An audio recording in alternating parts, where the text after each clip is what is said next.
мурунку видеодо дофамин боюнча айтып кеттим.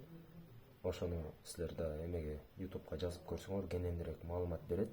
Бул жана гормон счастья деп коет экен мындайча айтканда жалпак тил менен. Бул кайсы учурда болот? Качан сен даамдуу бирдекени жегенде, сен сага бир жаккан бир нерсени кылганда, мисалы, ошондо ошол дофамин көтөрүлөт да. Мисалы, жанагы социальный сетьте TikTok'ка кирип тынымсыз эле листайтып бересиң, даже токтобой 1 саат, 2 саатың өтүп кетсе, ошол всплеск гормонун канчалык чачыраган сайын ошончолук сен дагы каалайсың да көбүрөөк көрүштүчү. Бул мындайча айтканда наркотик.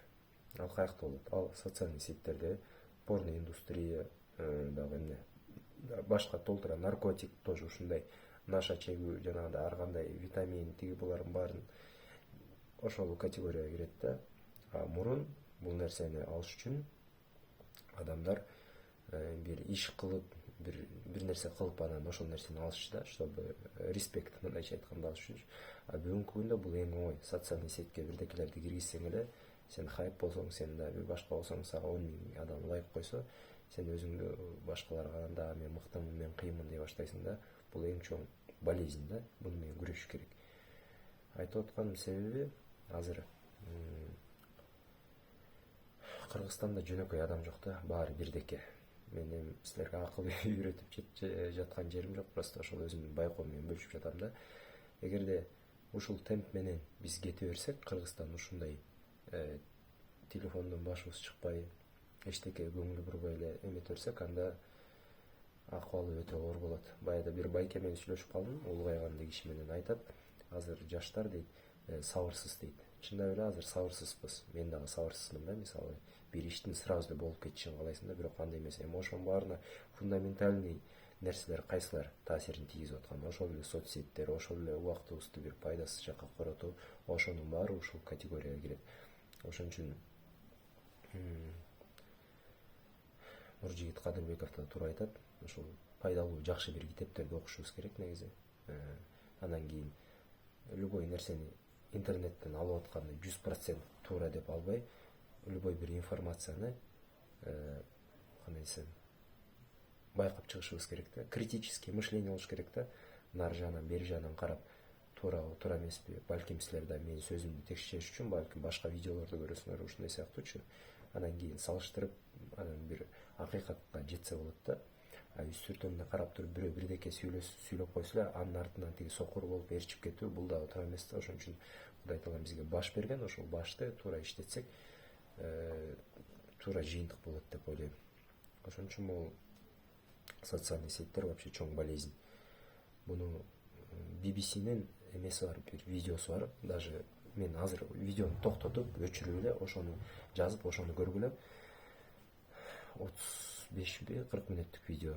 BBC деп жазасыңар, эме дейсиңер, соцсети десеңер, ошол жакта Facebook жөнүндө чыгат да, мисалы, кандай вообще эмне болуп башталган, адамдарга кандай таасирин тийгизет. А бирок азыркы күндө биз ага ушунчалык көңүл бурбагандай элебиз да, эмнегедирчи. Чоң өтө чоң негизи эле дүйнөдө ошол боюнча бир проблема болуп баратат, бирок билбейм, көзүбүздү ачпай жатабызбы, эмне болуп атат.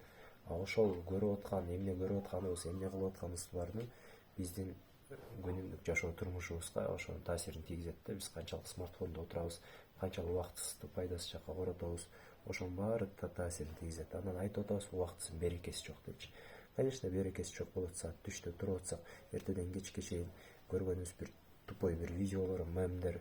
Мемди көрбө деп айтпайбыз, алар да көрүш керек, просто өзүнүн бир чектемеси болот да.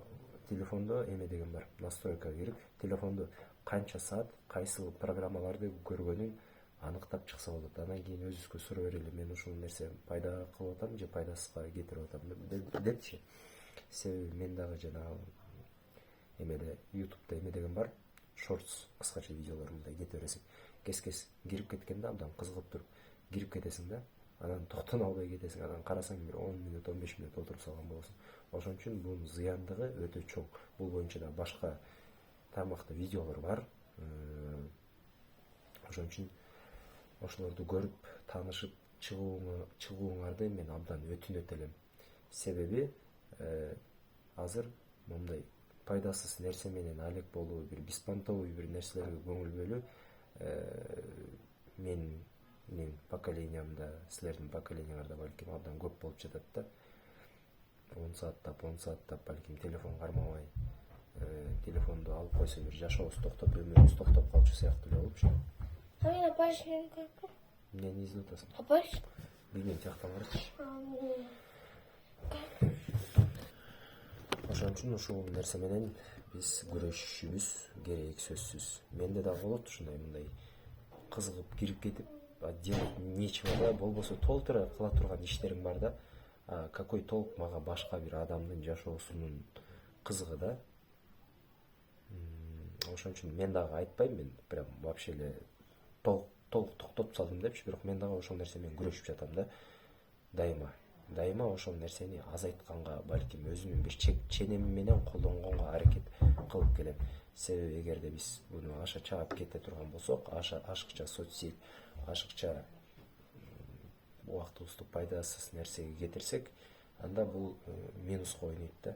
Себеби убакыт бул эң чоң валюта. Ошон үчүн бул убактыбызды туура пайдаланалы да, пайдалуу нерсеге коротолу. Ошондой достор, эгерде силердин оюңар кандай, оюңар болсо билдирип койсоңор болот. Жазып жана башка адамдар менен да бөлүшүп койсоңор болот. Анан жана BBC жөнүндө чыгарган видеону обязательно көргүлө, документалдык кино. Андан башка да толтура орусча, англисче видеолор бар. Ошолорду көрүп чыккыла, ошо соц тармак тууралуу жөнүндөчү. Ошону менен бөлүшүп коеюн деп чечтим. Балким менин айткан сөзүм бирөөгө балким таасир тийгизип калып, ал балким Инстаграмга же башка жагга убактысын аз коротсо, балким мага да жакшы болмок да. Мага да мындайча айтканда сооп болмок да. Ошон үчүн ошондой достор, көп сүйлөйүн. Ассаламу алейкум.